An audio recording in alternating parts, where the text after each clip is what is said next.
9वें प्रकरण में इंद्रावती जी ने ब्रह्म सृष्टि संघर्षाथ जी को जागनी ब्रह्मांड की विशेषता को दिखाते हुए कहा, धनी जगाए जागही, नहीं तो दुख बिना नहीं होई जागनी। आत्मा को जगाने के दो ही तरीके हैं। अगर आप परमधाम की अंकुरी आत्मा हैं, ब्रह्म सृष्टि है और धनी पिया आपको पहचान कर जगाने आए हैं और इस तारतम्य ज्ञान को प्राप्त कर आप आत्मा जगा सकते हैं। अन्यथा आप मायावी सुखों के पीछे ही संसार के लौकिक धर्मों के पीछे चलते रहोगे। पर जब परमधाम की अंकुरी आत्मा पर कठोर कृपा की बात आती है तो प्रियतम धनी मायावी दुख भेजते हैं। इस मायावी दुख में जब सदगुरु धनी का ज्ञान प्राप्त हुआ, पहचान हुई तो आध्यात्मिक दुख प्रकट हुआ। अपने आप की पहचान करने का विचार आया, मैं कौन हूं, कहां से आया, ये संसार क्या है, मेरे प्रियतम धनी कहां होंगे। और तब यह आध्यात्मिक दुख विरहा में प्रकट हो जाता है और दुख से विरहा उपजे विरहे प्रेम इशक। इस तारतम ज्ञान तारतम सागर के साथ जब विरहा जुड़ गया और सदगुरु जगाने आए हैं तो अब दुख बिना नहीं जागनी। ये आध्यात्मिक दुख ही आत्मा को जगा देता है। इंद्रावती जी को इस दुख में से सदगुरु ने अपने दोनों हाथों से पकड़ करके माया के खेल से बाहर निकाल लिया। अब धनी की कृपा की, धनी के मेहर की बात क्या कहूं। और इंद्रावती जी यही बात सुंदर साथ इंद्रावती जी सुना रहे हैं। प्रकरण 9 में यही बात कहते हुए फरमाते हैं, यह बात मैं तो कहूं जो कहने की हो, पर ये खस मेरी के दया करियति मोहे, दया करियति मोहे। इस बात में तो कहूं, आप महान बुद्धि के सागर इंद्रावती जी कहती है, सदगुरु प्रियतम धनी के दर्शन की बात तो मैं तभी वर्णन करूं जो कहने की हो, जब कोई वर्णन करने वाली बात हो। पर इसलिए कहती हूं, पर ये खसमे रिज के दया करी अति मोहे। आज तक संसार में किसी पर ये कृपा नहीं हुई, मुझे इंद्रावती पर कृपा करके धनी ने मुझे पूर्ण परमधाम से जोड़ा दिया। किंतु यह तो धनी की महान अनुकंपा है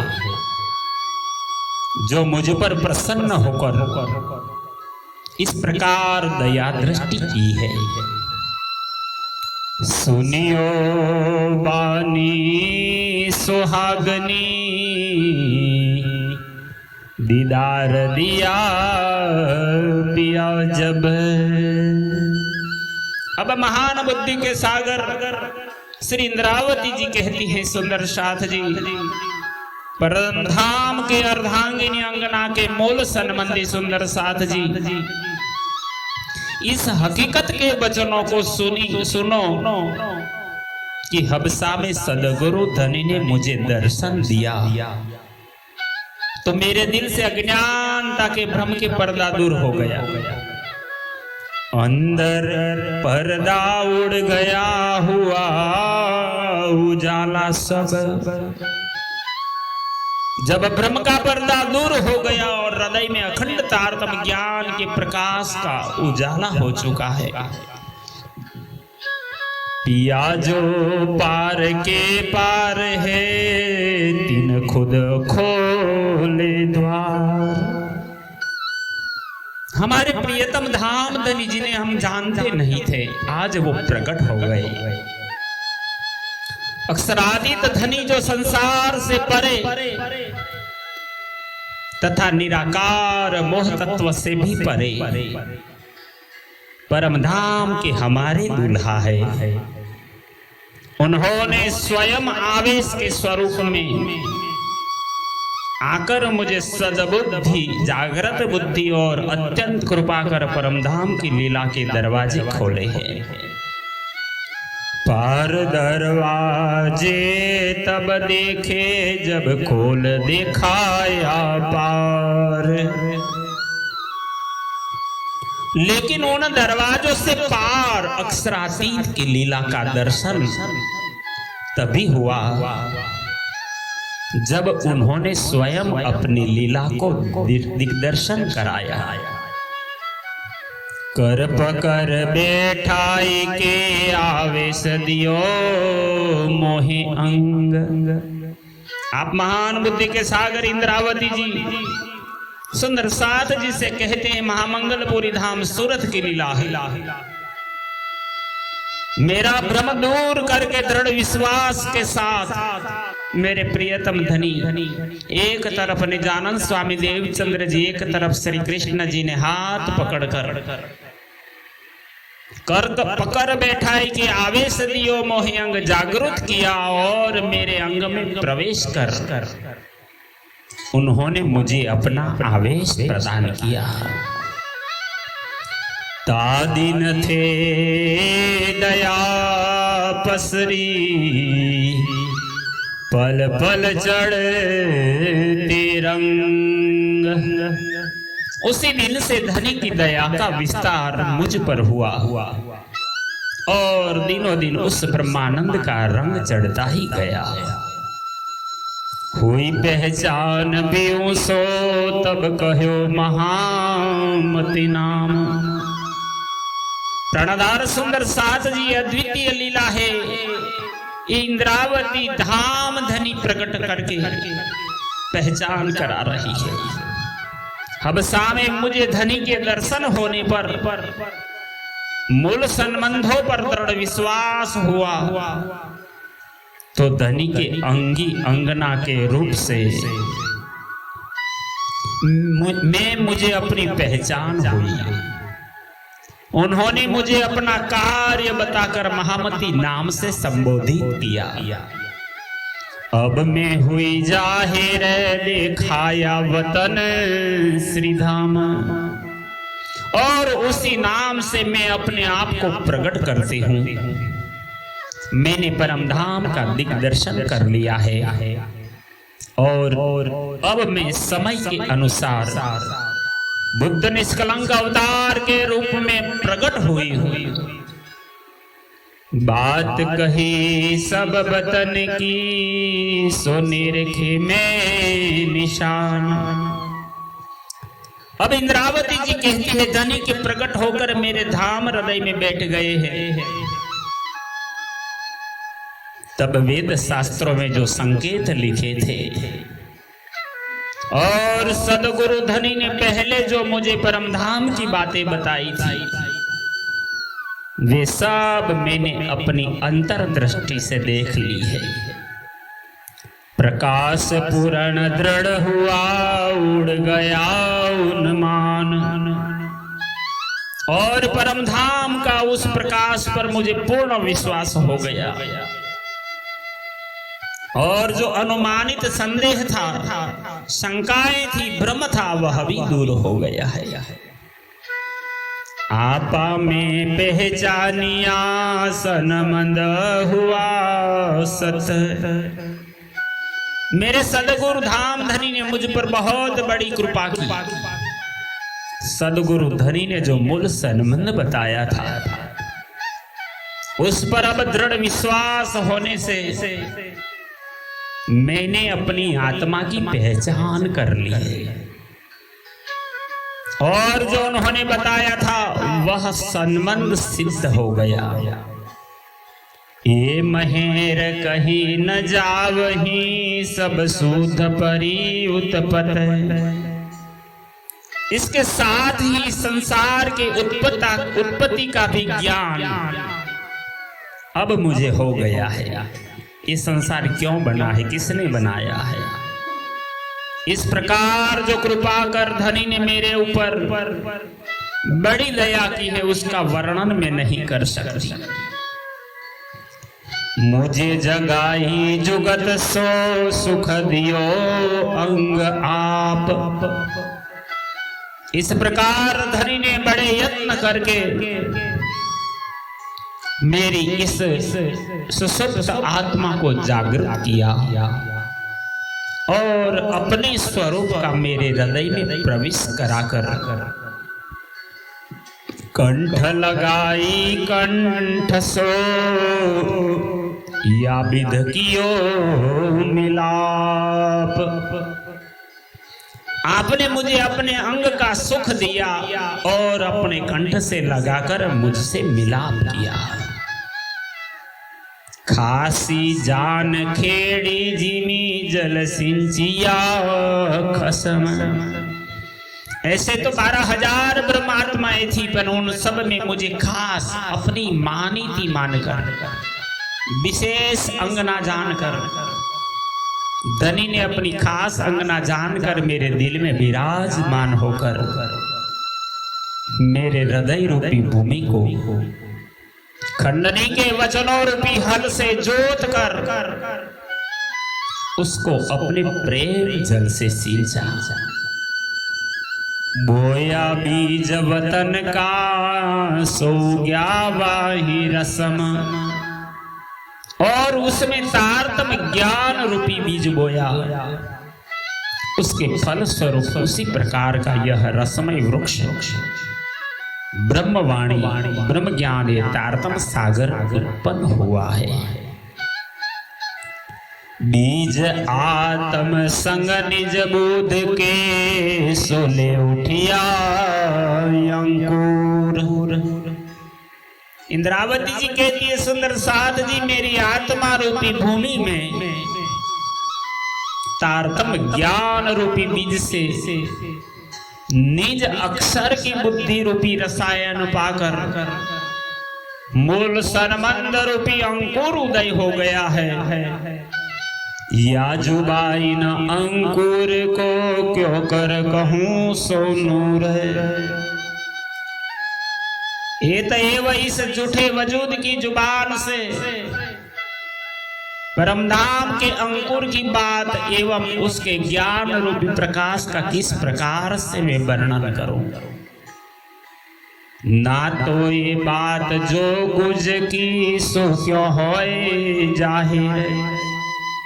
अगर धनी कृपा नहीं करते, मुझे स्वयं जगाने नहीं आते, आप प्रकट नहीं होते, नहीं तो यह हकीकत की बात गुज खिलवत की है, सो वह क्यों कर आम खलक में जाहिर होती। सुहागिन प्यारी मुझको सो कर ना सको अंतर। इसलिए मैं उनके किसी भी प्रकार का अंतर या छिपाव नहीं कर सकती। अब धनी ही कहला रहे हैं और मैं धनी के कहलाए ही कहती हूँ। नेक कहूँ या नूर की कछुक इशारत अब। इसलिए अब मैं उस मूल संबंध की पहचान के लिए ज्ञान के प्रकाश को संक्षिप्त में संकेत के रूप में वर्णन करती हूँ, क्योंकि बाद में तो समय आने पर सबकी पहचान के लिए यह ज्ञान पीछे तो जाहिर हो सी तब धुनी देख सी सब। पीछे ज्ञान प्रकट हो जाएगा और इनका प्रकाश विस्तार रूप से जाहिर होगा, तब उसे सारा संसार देखेगा। ये जो विरहा बितक कही पिया मिले जिन सुल। इसलिए इंद्रावती जी कहती है, सुंदर साथ जी, जिस विरहा के द्वारा मुझे प्रियतम धाम धनी मिले हैं, उसकी बात मैंने वर्णन की है। अब फिर कहूं प्रकाश थे जासो पाइए मायने मूल। अब मैं फिर से स्पष्ट रूप से वर्णन करती हूं, जिसके तुमको उस प्रकाश से, इस परम धाम के वर्णन से अपने मूल संबंध की पहचान का ज्ञान हो जाएगा। ये विरहा लक्षण में कहे पर नाही विरहा ताए। इंद्रावती जी कहते, सुंदर साथ जी, उपरोक्त वर्णन के अनुसार मैंने सुहागिनी अंगना ने विरहीन के विरह के लक्षणों का वर्णन किया है। या विद विरह उद्यम की जो कोई किया चाहे, किंतु संसार के अन्य लोग जो इसको प्राप्त करने का प्रयास करें, उनको यह विरह लक्षण प्राप्त नहीं हो सकता।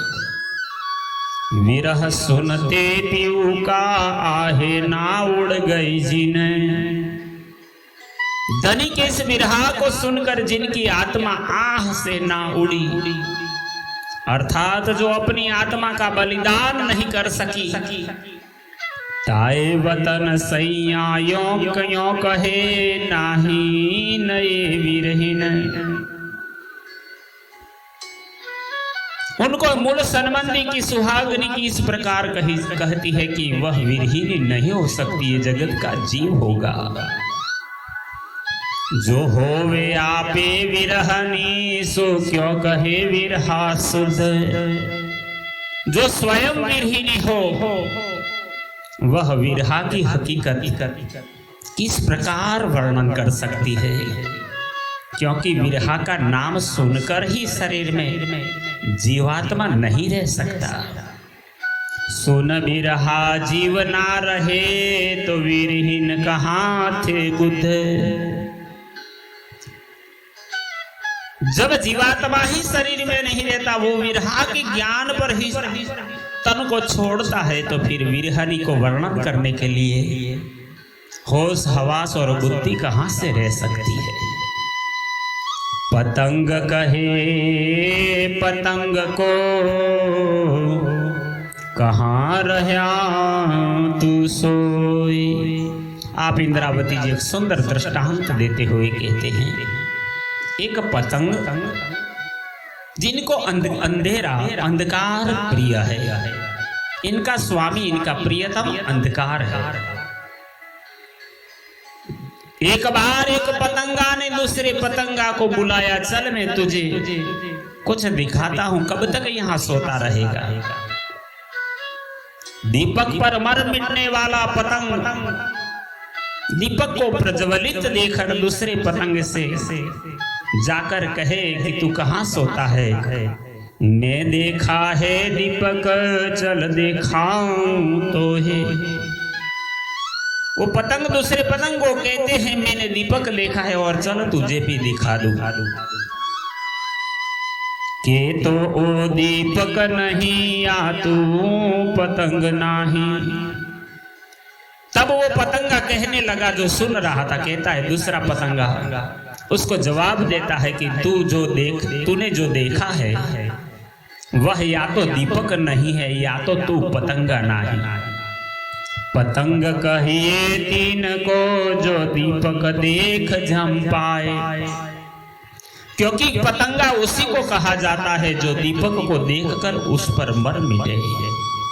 प्राणाधार सुंदर साथ जी, इस संसार में इस आध्यात्मिकता के ज्ञान, आत्मा और परमात्मा के मिलन की महागाथा में विरह की दशा जो इंद्रावती जी वर्णन करती है पतंगा के दृष्टांत से, फिर क्रमशः हम आगे श्रवण करेंगे। अभी 18 चौपाई तक का वर्णन हमने सुना।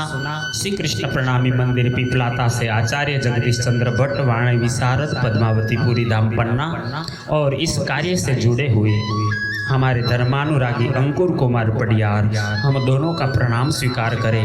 कलश हिंदुस्तानी ग्रंथ के प्रकरण 9 18 चौपाई। बोलो श्री प्राणनाथ प्यारे की जय।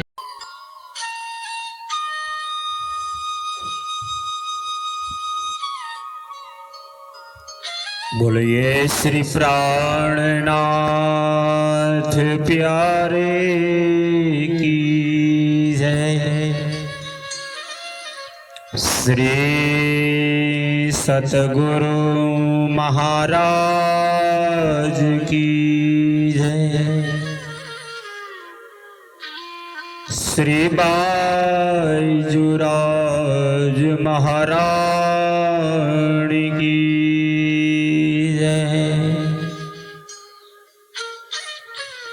कद मोला गुश जदा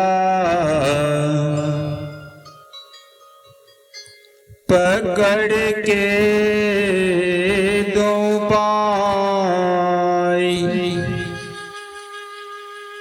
हुक्म करत है मासुक बीच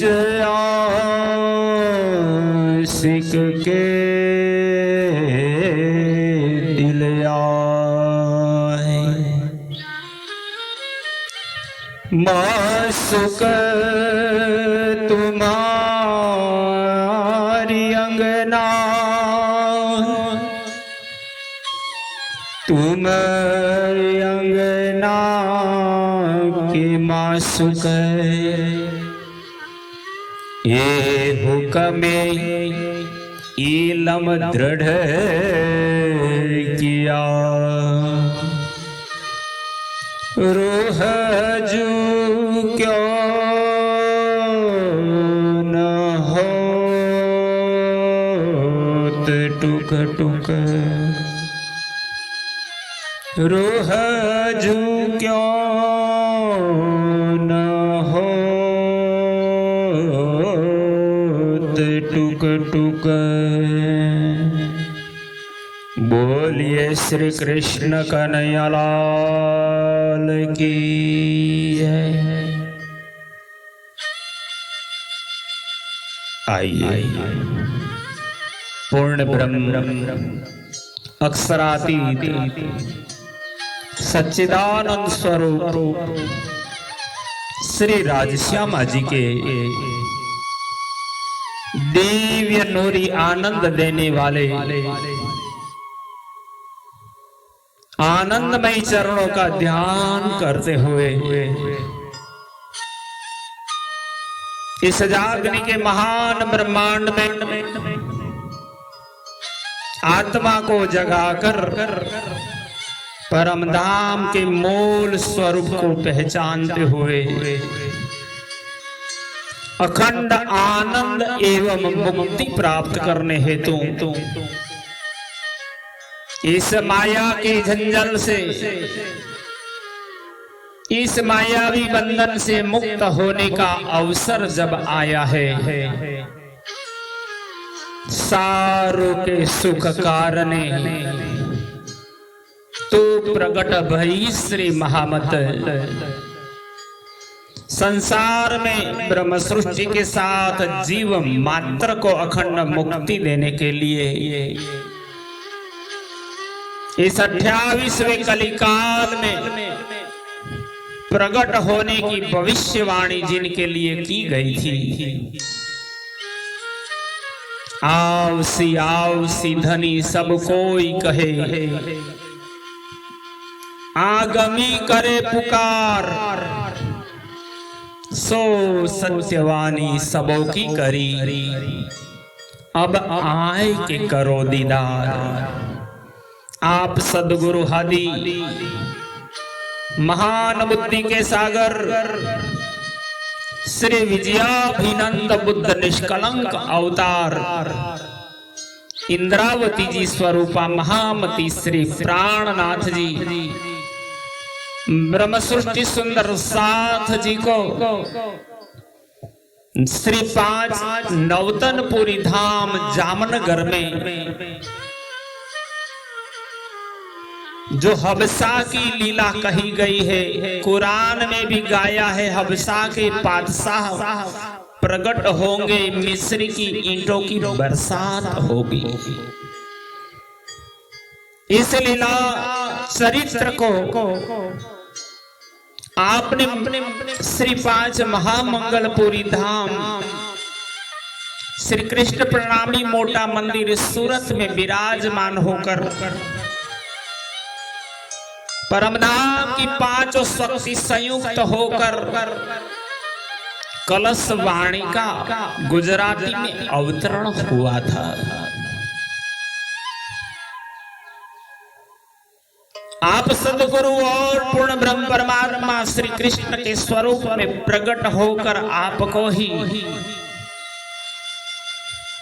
इस निजानंद संप्रदाय की धुरा को चलाने के लिए नजरी बेटा के रूप में उत्तरदायित्व देने के लिए गद्दी पर विराजमान करके जोश आवेश और हुक्म अर्पित करते हैं। और तब ही श्री कलश ग्रंथ गुजराती यानी संसार के सिरमौर ज्ञान का अवतरण हुआ,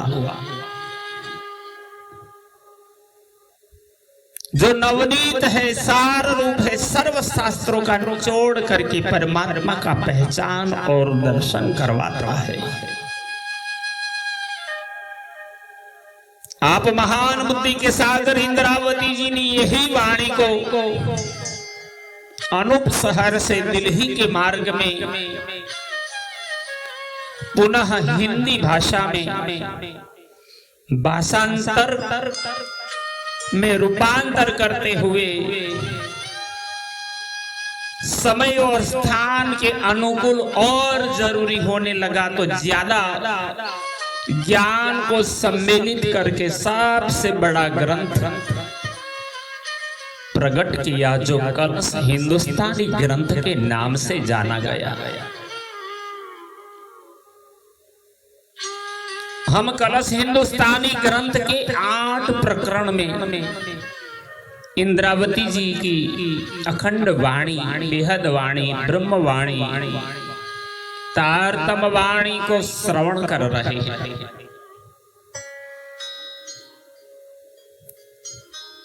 श्री गुणजम स्वरूप श्री मुखवाणी श्री तारतम सागर के 6वां ग्रंथ है कलश हिंदुस्तानी।